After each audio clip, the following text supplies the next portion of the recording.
Well, guys, things are definitely getting interesting. It seems that Mike Pence, the most oleaginous, if you don't know what that means, because I didn't until like 2 years ago, greasy, scummy man alive, wimpy, flatulent, flaccid, a guy who literally had the president of the United States try to get him hanged.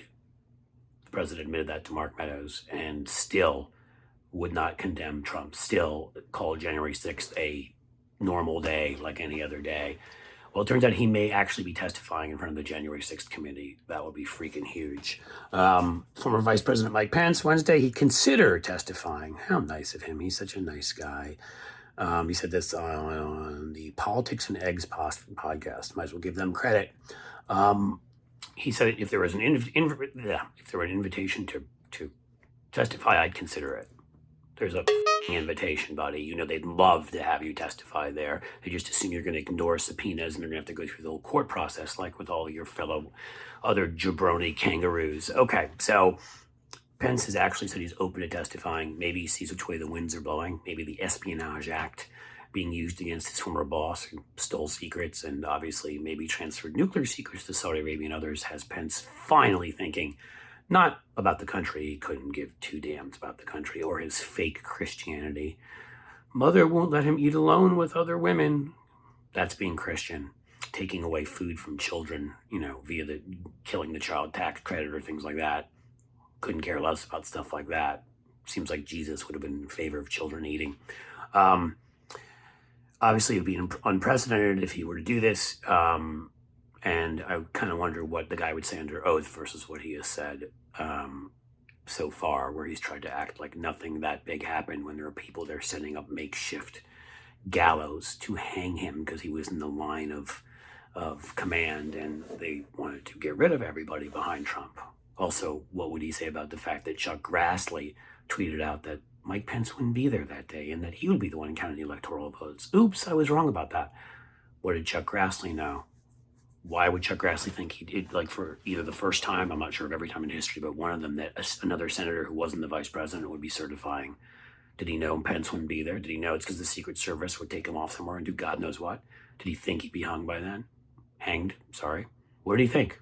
I mean, these are all questions we'd love to ask Mike Pence. I'd love to ask Chuck Grassley too. But Chuck Grassley's like Methuselah's age and can barely even say his own name at this point. Interesting stuff. We know also that, looking at that, Ron Johnson, you may forget, attempted to give Pence fake documents to try to convince him to overturn the 2020 election. These were the fake electoral votes, not the real ones, that a group of coup supporting congealed cheese losers got together in a few states and claimed were the real electoral votes. One of the 15 different ways they tried to foment rebellion and have an actual coup. I'd love to hear what Mike Pence would have to say about that under oath. What else did Pence? I mean, look, obviously Pence had many private conversations with Trump and other folks. We've had Pence's top people, Olivia Troy, national security advisor, and others come forward and testify and turn against Trump. Pence had to say, I will always be proud that we did our part on that tragic day to reconvene the Congress and fulfill the duty under the Constitution and the laws of the United States. He had 20% of his caucus voted for a coup. That's 10 senators. And in the House, 60% to 70% of them voted for a coup. So I'm not sure what they think they accomplished besides undermining our electoral system and encouraging others to commit similar acts in the future. But this is all to say, one more piece of history. You go back to 1873 for a vice presidential appearance in front of the House to testify like that. So it'd be a long time. But then again, 1873, you may, if you want to go back enough in time, so Rutherford B. Hayes, when we also had an election where the winner probably didn't win. Rutherford B. Hayes agreed to shut down Reconstruction and got Florida's electoral votes. And then for 80 years, we had segregation in this country, and we're still suffering the ill effects of that. So it seems like that was unprecedented. Then this is sort of unprecedented. This would make sense in the way that made sense.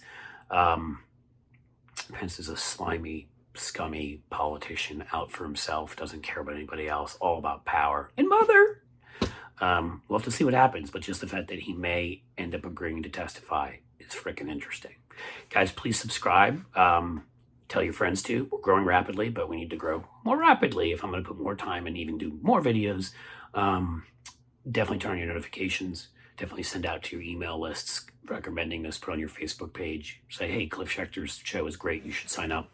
If you'd be kind enough to do that, tweet it out and say you've got to subscribe to this. However, TikTok it out.